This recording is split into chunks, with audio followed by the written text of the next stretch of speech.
Hey, what's going on, everybody? Welcome to another edition of Live at 4:45. It is Sunday. Hope you guys are doing good, and that you had a great Saturday.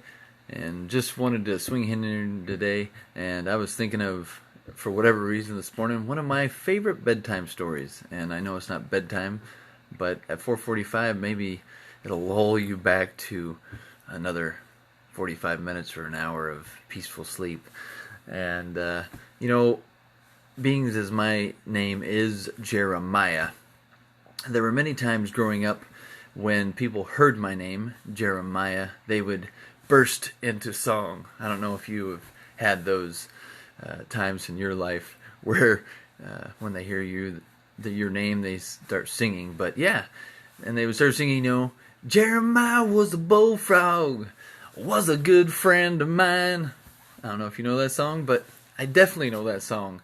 And so this bedtime story was particularly fascinating for me because it had to do with frogs. And so here we go. There was a group of bullfrogs jumping and hopping and cruising through the woods. And they were having a grand old time, and they were having hopping competitions, and they were having ribbit competitions, and they were just cruising through the woods, and they were having so much fun that they weren't paying attention to where they were going or where they were hopping. And unfortunately, two of them hopped right into a huge pit. Fortunately, instead of falling completely down the pit, they landed on a ledge about halfway down. But still, it was so far down, it was so deep.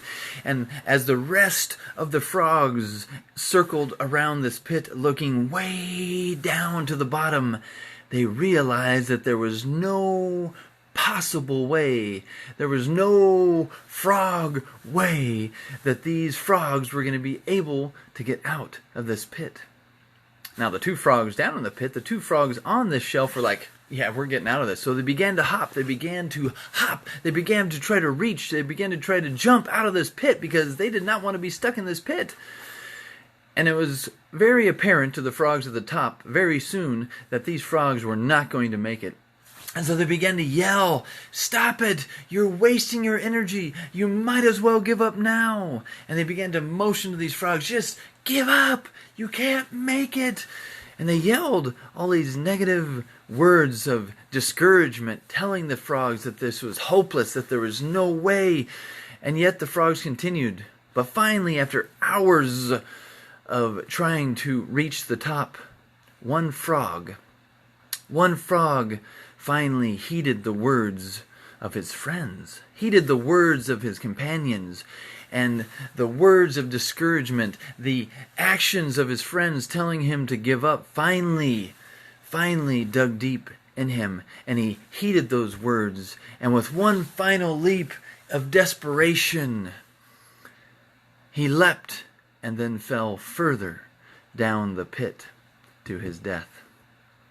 The other frog, for whatever reason, paid no heed to their words, paid no heed to their actions and their motions telling him to give up. And in fact, it only seemed to encourage him more. The more that they yelled, the more that they motioned him to give up, the more that this frog seemed to jump higher.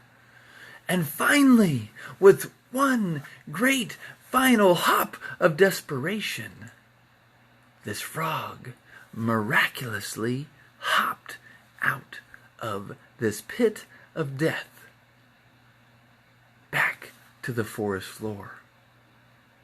Oh, and he was so relieved. And the rest of the frogs, the rest of these companions, the rest of these friends encircled him, and they said, "How did you keep going? Why did you keep going? And we told you you couldn't make it. We signaled you that there was no way out, and yet you continued. Why did you continue?"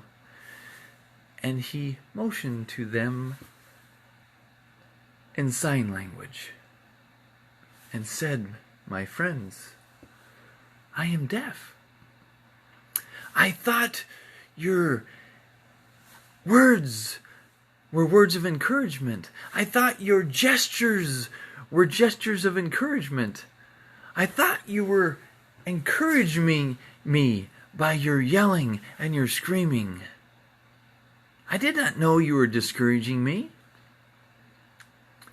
And so, because he could not hear them, he thought that their words were words of hope. Much different than the other frog. And it's a powerful, powerful, powerful reminder of what our words, what our actions, how that can impact the life of others. Today, may our words be words of life. May our actions be actions of love. May we encourage those around us to succeed. May we inspire those around us to continue on. Because sometimes what we say and how we act is the difference between someone's life and the life of happiness and a life of despair. So I would encourage you, as I'm encouraging myself today, to love it, to live it, and bring in inspiration, bring hope, bring happiness by your words and by your deeds today. And wherever you're at, whatever you're doing, make it count. And we'll talk to you tomorrow. Jeremiah was a bullfrog, was a good friend of mine.